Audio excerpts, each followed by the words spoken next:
Jack Hibbs is with us. He's from Calvary Chapel Chino Hills. He's the founding senior pastor, author of Called to Take a Bold Stand, and he's been doing that for a while now. He's really been doing that. The book comes out next month, September 16th. Welcome to the program, Jack. How are you? Glenn, thank you. And thanks for the plug regarding the book. I just didn't have any idea that Gavin Newsom would help me get this book to the front of the line with all the antics in Sacramento. I know. It is crazy. You have been, we were just talking to Chip Roy, who's now running for Texas Attorney General. He was in Congress during COVID, and the guy was a pit bull. Yep. And Stu and I were saying, imagine if he would have been governor. When this was going on, in California with COVID, you were probably one of the major people standing that really made a difference. I mean, that power didn't scare you at all. Yeah, no, listen, I mean, we had to stand, Glenn, and you know this. Jesus said, I've set before you an open door that no man can shut. He spoke that to the churches in the book of Revelation, and I have no authority to shut the doors of the church. It's his church. And so we kept preaching, we kept teaching, and lo and behold, for well over 2 years, we were the most populated church for a 2-year period of time.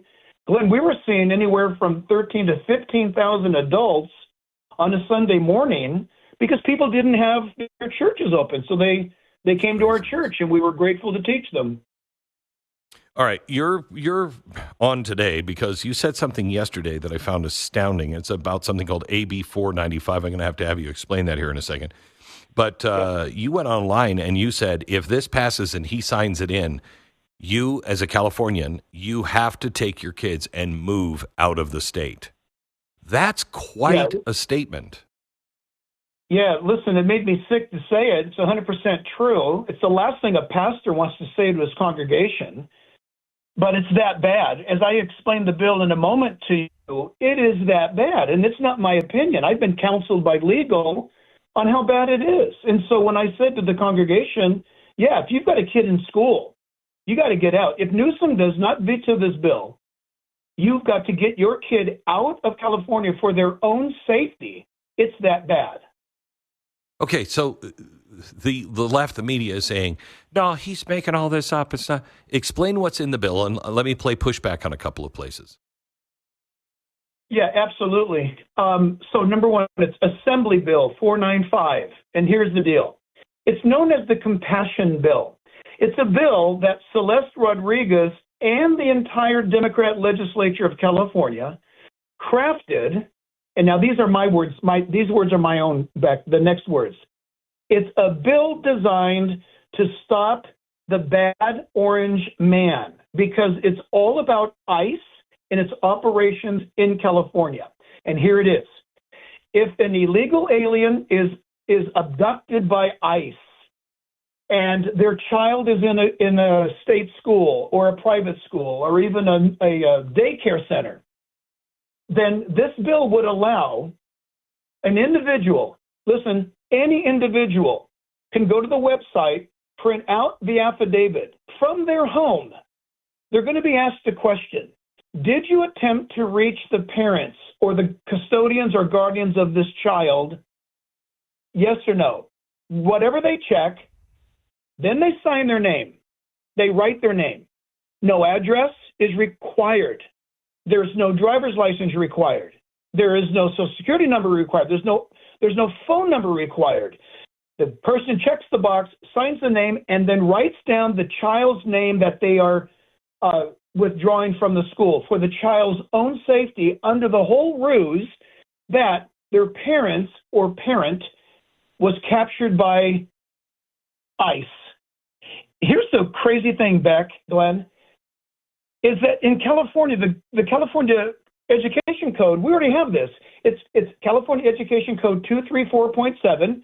In the event of a child not being able to be picked up or taken into the care of a family member, be it by accident, by death, whatever, we already have this law.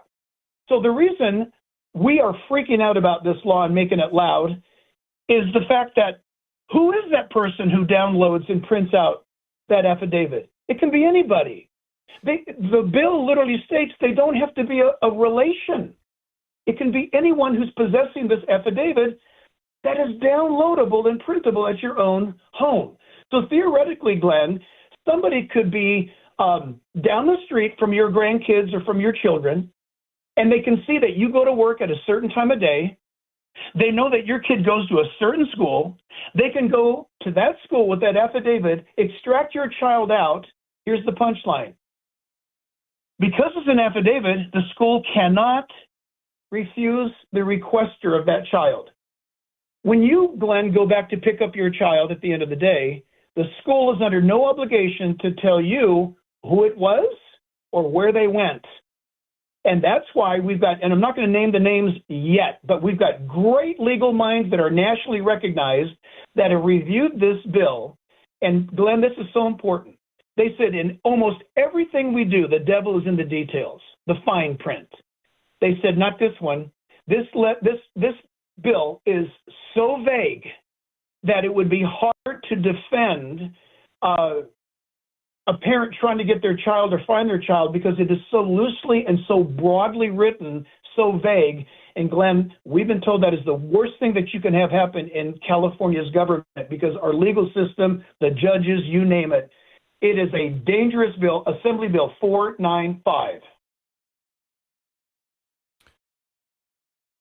How well do people in California know this bill? Well, I got to tell you, Tuesday we called an impromptu rally at the state capitol, and we had 6,500 plus people show up. So the sergeant of arms told us that's the largest gathering regarding legislation concern in 30 years. So, yeah, good question, Glenn. Thank you. I'm grateful to agencies like Newsmax and Fox and KFI Radio here in Los Angeles. But was CBS there? Was NBC there? No. So it's all been grassroots. When people are finding out about it and reading about it, they're rallying. I mean, they are getting involved. Here's the cool thing, Glenn. People showed up. They were respectful, but they were loud. They were smiling, but they made their point. We had a series of speakers, attorneys, and lawmakers. And bottom line is this. The bill has now been placed in suspension, which means they pulled it from its progress. They're going to reconsider the bill. Doesn't mean they're stopping it. They're reconsidering the bill. They're going to review the bill. It could either die in suspension. By August 29th, it will either die in suspension or they'll advance it to the Senate, and then the Senate will rubber stamp it because they're all Democrats. I'm sorry if I'm offending any of your listeners right now. California is a Democrat stronghold. They have a supermajority. They don't even put things to our vote anymore. It's no longer we the people in California. They rubber stamp things through. They get it to Newsom. And here's what I'm concerned about. I hope it dies in suspension, Glenn, for this reason.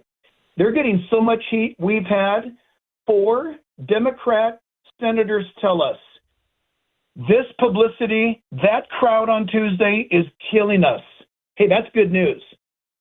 But I don't want it to go to Newsom's desk because you know what that sly dog will do?